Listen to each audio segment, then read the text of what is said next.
What happens when Hollywood's most beloved action star walks into what should be a routine late-night interview, only to discover the host has a hidden agenda that threatens to destroy everything he's worked for? Tonight, we're diving into the explosive confrontation between Vin Diesel and Jimmy Kimmel that left the audience stunned and changed late-night television forever.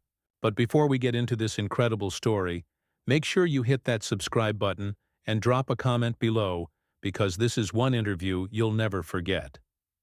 The Tonight Show studio was buzzing with its usual pre-show energy.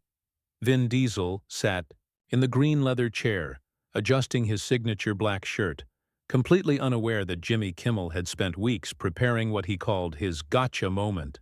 The cameras rolled, the audience applauded, and what started as another promotional appearance for Diesel's latest film quickly transformed into something far more sinister. "So Vin, great to have you back on the show," Kimmel began with that familiar smirk that his regular viewers knew all too well. "I have to ask you about something that's been making waves in Hollywood circles." Diesel leaned forward slightly, his expression still friendly but cautious. "Sure, Jimmy. What's on your mind?" "Well, there are some pretty serious allegations floating around about your behavior on set. Multiple sources are telling us that you've been, let's say, difficult to work with. Care to comment on that?" The audience shifted uncomfortably in their seats. This wasn't the light-hearted banter they expected from a Vin Diesel appearance. Diesel's jaw tightened almost imperceptibly, but his voice remained steady. "Jimmy, I'm not sure where you're getting your information, but I've always prided myself on professionalism. My cast and crew are like family to me. Anyone who's worked with me will tell you that." Kimmel's grin widened, and there was something predatory about it. "That's interesting, because I have some emails here that paint a very different picture. Would you like me to read them on air?" "What emails?" Diesel's voice dropped to that familiar gravelly tone that millions of fans knew from the Fast and Furious franchise, but now it carried an edge of genuine concern. "Oh, these are from some very credible sources, Vin. People who've worked closely with you. They describe temper tantrums, unreasonable demands, and behavior that, frankly, most people would find unacceptable in any workplace." The studio audience was dead silent now. This had gone far beyond typical late-night television territory. Diesel sat back in his chair, his hands clasped together, and when he spoke, his words were measured and deliberate. "Jimmy, I came here tonight to talk about my film, to connect with fans, and to have a good time. I didn't come here to be ambushed with unsubstantiated rumors and anonymous accusations. If you have specific concerns, we can discuss them off camera, but this isn't the venue for that kind of conversation." "But see, that's exactly the kind of controlling behavior these sources are talking about," Kimmel pressed, clearly enjoying himself. "You want to dictate the terms of the interview, decide what we can and can't discuss. That's not how journalism works, Vin." "Journalism?" Diesel's eyebrows raised. "Jimmy, with all due respect, this is a comedy show. You book guests to promote their projects and entertain your audience. What you're doing right now isn't entertainment. It's character assassination." Kimmel shuffled through some papers on his desk, making a show of looking official. "I think our viewers deserve to know the truth about the celebrities they support. These allegations suggest a pattern of behavior that goes back years." "What allegations specifically?" Diesel leaned forward, his patience clearly wearing thin. "You keep talking about sources and emails and allegations, but you haven't actually said anything concrete. You're dealing in innuendo and suggestion." "Well, for starters, there are reports of you demanding that entire scenes be rewritten because you didn't want your character to lose fights. Is that true?" Diesel laughed, but there was no humor in it. "Jimmy, I'm an executive producer on most of my films. Creative input is part of my job. If you want to frame creative collaboration as diva behavior, that says more about your understanding of filmmaking than it does about me." "Creative collaboration," Kimmel repeated mockingly. "Is that what you call throwing scripts across the Room and storming off set? I have never thrown a script across any room, Diesel said firmly, and I'd appreciate it if you'd stick to facts instead of spreading gossip. The tension in the studio was palpable. Audience members were looking at each other uncertainly, unsure whether they were witnessing legitimate journalism or a public humiliation. Kimmel, however, seemed to be feeding off the discomfort. Look, Vin, I'm just asking the questions that people want answered. Your fans invest their time and money in your movies. Don't they deserve to know what kind of person you really are? Diesel stood up slowly, his imposing frame casting a shadow across Kimmel's desk. When he spoke, his voice was quiet but carried the weight of barely contained anger. Jimmy, let me tell you what kind of person I am. I'm someone who's worked for over 20 years to build a career based on respect, loyalty, and bringing joy to audiences around the world. I'm someone who employs hundreds of people, who's helped launch the careers of countless actors and crew members, and who's never once forgotten where I came from or the people who helped me get here. Kimmel leaned back in his chair, that smug expression never leaving his face. That's a beautiful speech, Vin, but it doesn't address the specific concerns that have been raised. Sit back down. We're not finished here. Actually, we are, Diesel replied, but he remained standing. This isn't an interview anymore, Jimmy. This is an ambush, and I won't be part of it. Oh, so now you're going to storm off?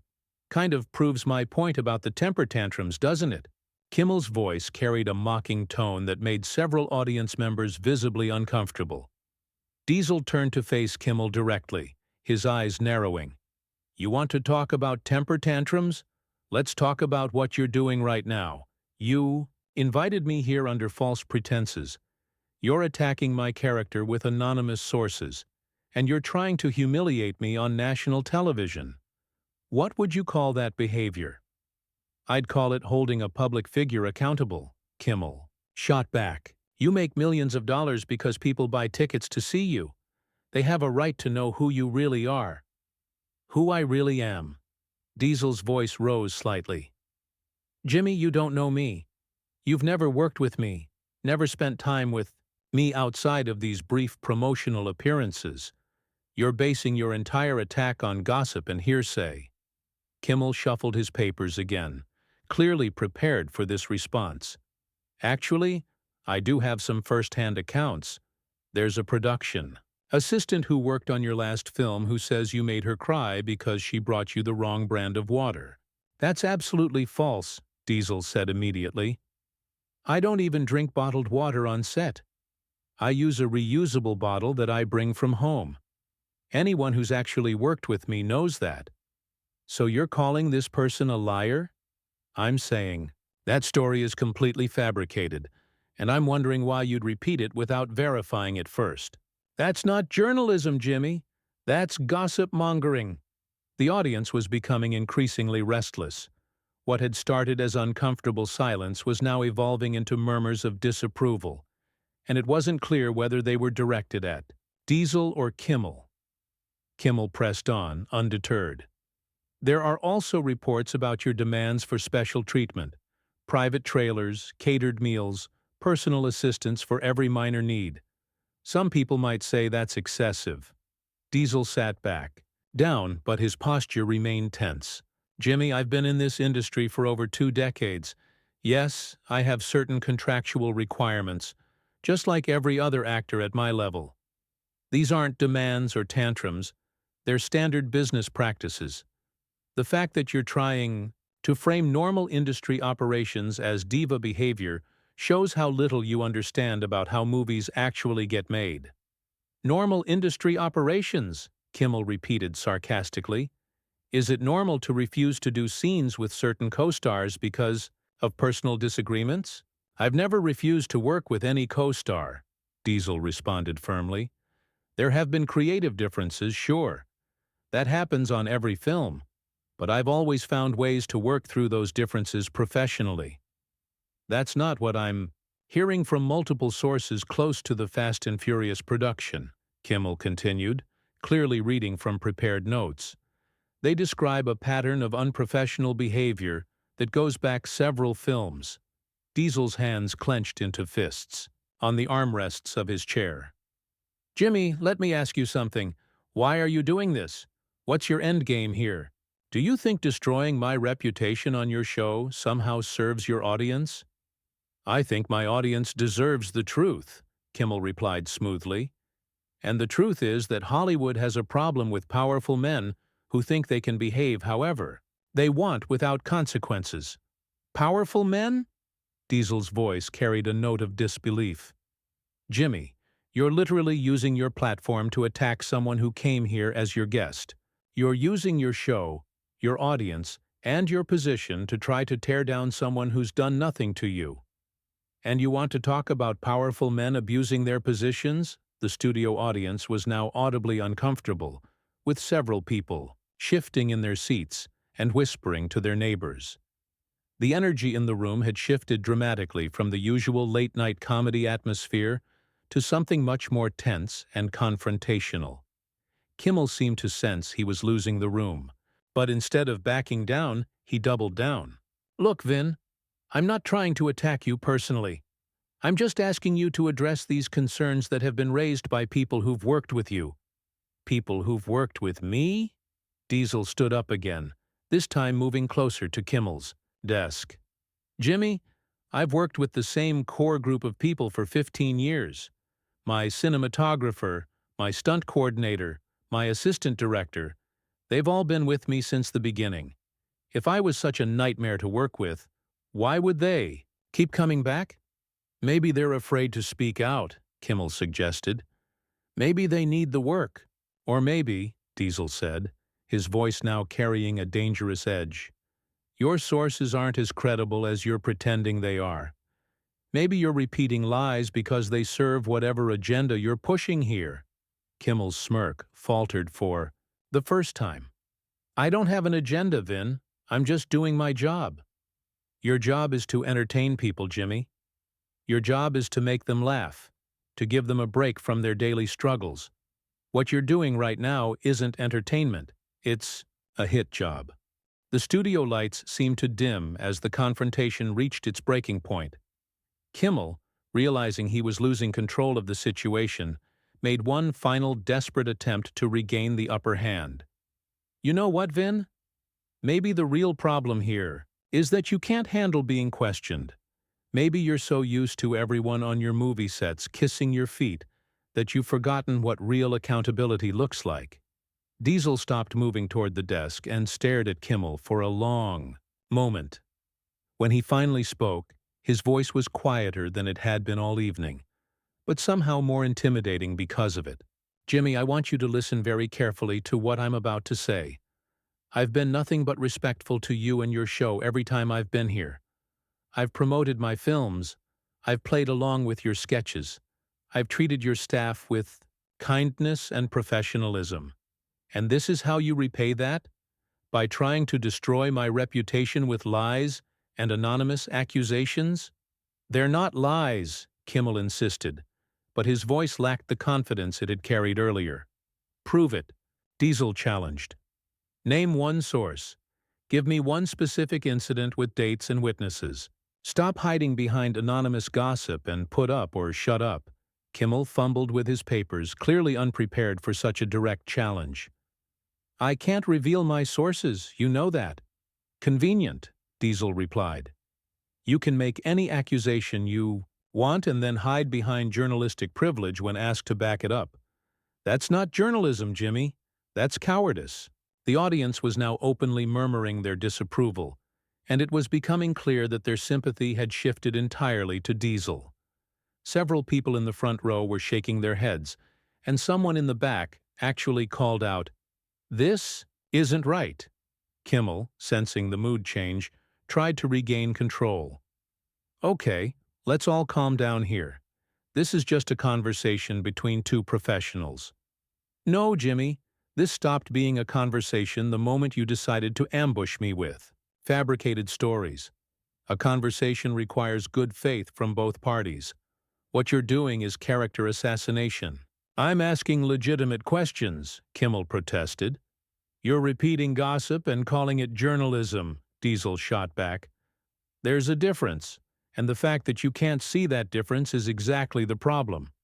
Kimmel stood up from behind his desk, perhaps trying to assert some authority over the situation. Look, Vin, if you can't handle tough questions, maybe you shouldn't be doing interviews. Tough questions? Diesel laughed, but there was no humor in it. Jimmy, a tough question would be asking me about the challenges of doing my own stunts, or how I balance work and family life, or what it's like carrying a $1 billion franchise. What you're doing is repeating tabloid garbage and trying to pass it off as hard-hitting journalism. The public has a right to know, Kimmel insisted. The public has a right to know the truth, Diesel corrected. Not rumors, not gossip, not anonymous accusations. The truth. And the truth is that you've spent weeks preparing an attack on someone who's never done anything to you, using sources you can't verify, making claims you can't prove. The tension in the studio had reached a breaking point. Several audience members were now openly calling for the segment to end, and even some of the crew members looked uncomfortable with what was happening. Kimmel made one last attempt to justify his actions. Vin, I'm just trying to have an honest conversation about accountability in Hollywood. Diesel moved closer to the desk, his imposing presence now filling the space between them. Accountability? Jimmy, let's talk about accountability. You used your platform to ambush a guest. You repeated unverified stories as if they were facts. You tried to humiliate someone who came here in good faith. When do you plan on being accountable for that? I don't have to justify my editorial choices to you, Kimmel replied, but his voice was shaking slightly. Editorial choices? Diesel's eyebrows raised. Is that what you call this? Jimmy, what you've done here tonight isn't journalism, it isn't entertainment, and it sure isn't comedy. It's a character assassination attempt that backfired because you underestimated both me and your audience. The studio audience erupted in applause, clearly showing their support for Diesel. The sound seemed to catch Kimmel off guard, and for the first time all evening, he looked genuinely rattled. I think we should take a commercial break, Kimmel said quickly, reaching for his cue cards. No, Diesel said firmly. We're not taking a break. You started this, Jimmy. You wanted to have this conversation on the air, so let's finish it on the air. Kimmel looked toward his producers off stage, clearly seeking help, but Diesel continued speaking. You know what the real tragedy is here. Jimmy? You had an opportunity to have a genuine conversation with someone who spent decades entertaining people, someone who employs hundreds of workers, someone who's built a global franchise that brings joy to millions of fans. Instead, you chose to try to tear that person down based on gossip and rumors. What does that say about you? I was just doing my job, Kimmel repeated weakly. No, Jimmy. Your job is to entertain people. Your job is to make them laugh, to give them something positive to take home with them.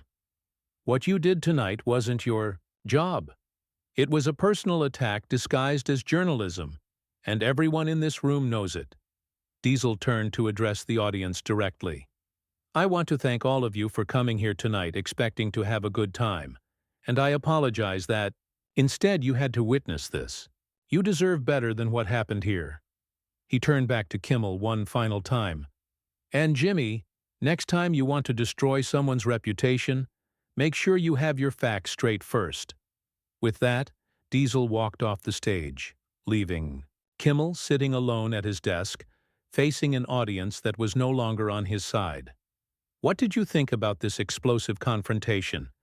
Have you ever seen a late-night interview go this wrong? Drop your thoughts in the comments below, and don't forget to subscribe for more incredible stories from Hollywood's biggest moments. What other celebrity interviews do you think went too far?